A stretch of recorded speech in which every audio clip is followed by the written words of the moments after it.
What's up, everybody? So in this video, we're gonna go over a hang clean and how to teach it.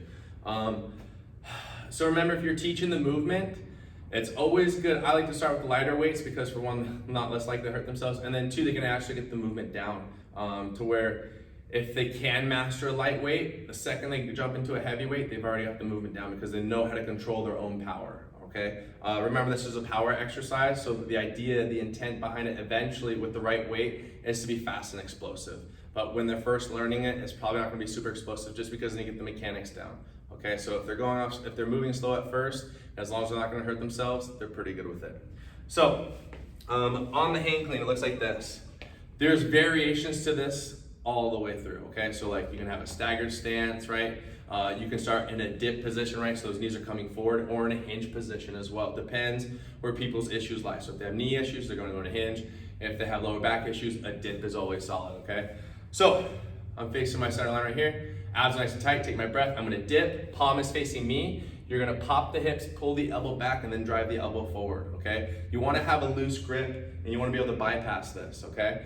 Then once you're in this position, never let the weight come out to the side. You're going to hurt your elbow. Always bring it down towards the center line here. Okay. You're going to dip again. Boom. Have a loose grip. I'm just hooking from my fingertips here. You're going to dip. You're going to pop the hips, pull the elbow back, and then drive the elbow forward.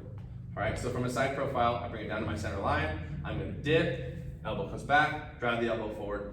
The intent behind a kettlebell hang, actually all cleans in fact, is to keep the weight close to the body, as close as you possibly can. So common errors are people are going to try to pull their elbow up instead of keeping it close to the body, pulling the elbow back. Another thing is they're going to start flipping it over and then catching it weird. And then also, like I said before, on the way down, the elbow will tend to track out.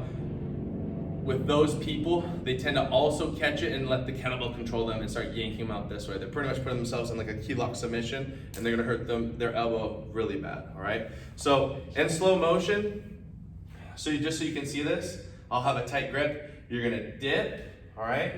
You're gonna pop the hips, pull the elbow back right here. So like they're shooting like a gun right here. This is actually the 6-finger drop position. Then you're gonna loosen up your grip and then drive your elbow forward, okay?